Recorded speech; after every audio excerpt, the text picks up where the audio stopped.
hydroflufen and trigger.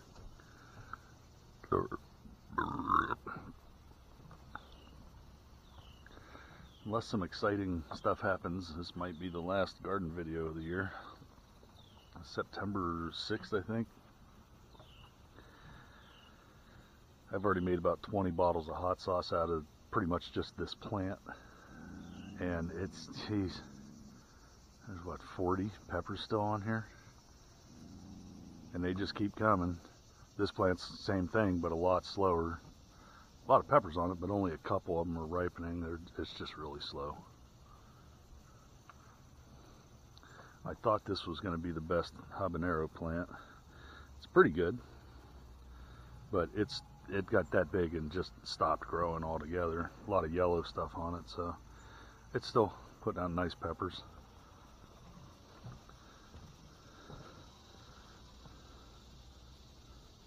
Looks like we're getting 3 more poblanos. We'll make about 6 for the plant for the year. Herbs are nice. Thinking about buying a dehydrator for that. This is just I love this thing.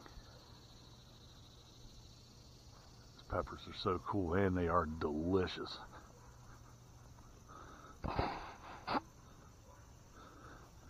Now, somewhere in this mess, and I do mean a mess, this is old dill sticking up. It's like intertwined with banana peppers now. Still 3 plants of banana peppers, and geez, they're everywhere. I've used so much of that, and it's like next year, if I grow them at all, it'll only be 1 plant, not 3. Look, one of them's even fallen off. This is the littlest habanero plant. Same thing, you might remember I said I gave Steven one of these. I don't know if it's still growing or not, but if you ever put it outside, it would probably do really well. There's 30 peppers on it. This thing, you can't really tell because it's kind of intertwined with banana peppers up here. Hard to tell where this plant stops and the banana peppers start.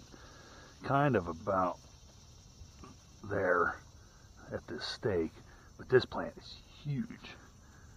I never would have guessed, because I think I bought this, I don't know if I bought this at Lowe's. What was this, a Bonnie plant? No, I bought this at like a garden center. But man, underneath there, look at all that.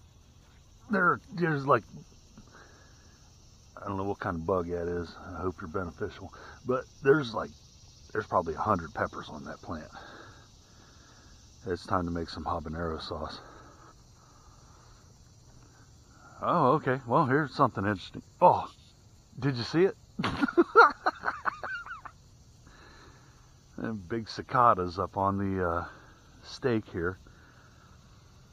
This was one of our pride and joy San Marzanos, grown from seed, near death before Mother's Day. And now it's near death again. It's lived its life now. We're still eating tomatoes and canning tomatoes off of it, so it's doing pretty good. The other 3 are younger, but they're producing really well. This one's actually broken a couple times. You can see I've tried to stake it extra and prop it back up, but it just keeps getting too top heavy and breaking over, and well, it is what it is. They don't live forever.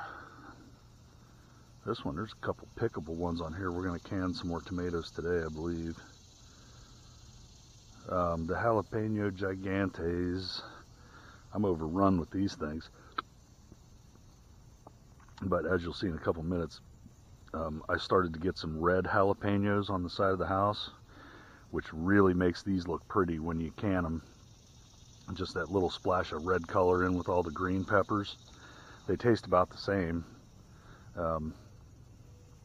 But geez, it's just they're not nearly as interesting without those red peppers in there. But these are just awesome. How nice these are. And they're everywhere. There's over 100 of these just sitting here right now. This one's starting to like crackle. Usually that means it'll start to turn red soon. I don't know, like I said, I'll show you some red ones on the side of the house. I'm guessing you can hear those locusts, cicadas, whatever the hell you want to call them. Hi, Trigger Man. Him's buddy dog. Him his buddy dog. You want to go look at the garden? Come on, buddy dog.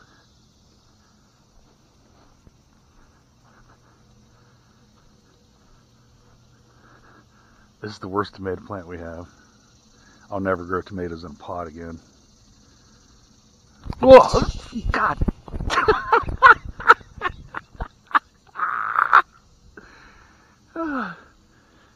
Goddamn locust just hit me right in the face. I bet you heard that.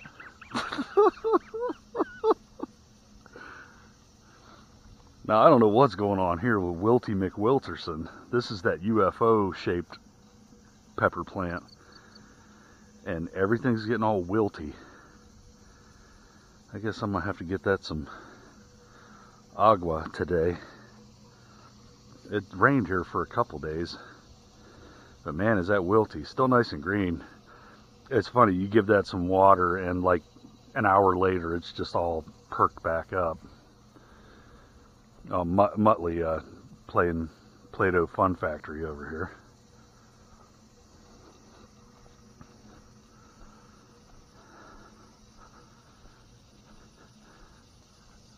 Man, that cicada had me dancing around. Like, oh, jeez. That's embarrassing.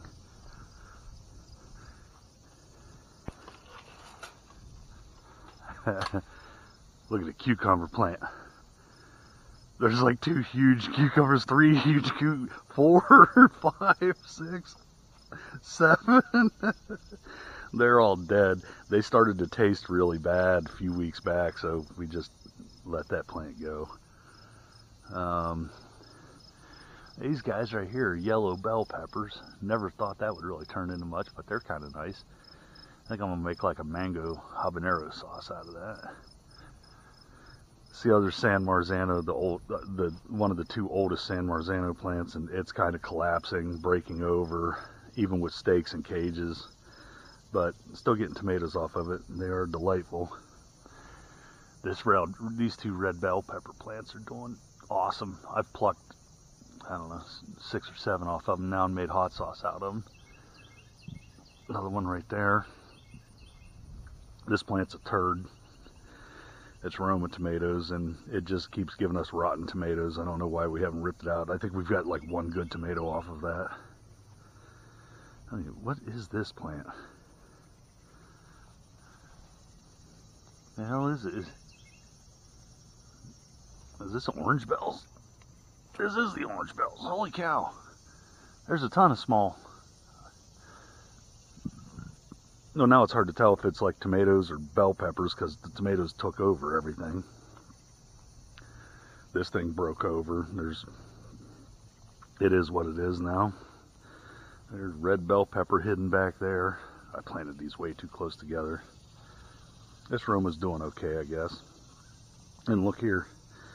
This is the jalapeno peppers that I just said I was just going to let them turn red. Just specifically for making canned pickled jalapenos, and those are great. Loving that. Those are dogs, in case you weren't familiar. Muttley, der Puppenheimer, von der Fluffenhofer, and the Trigger Man. So, that's going to do it for my garden tour.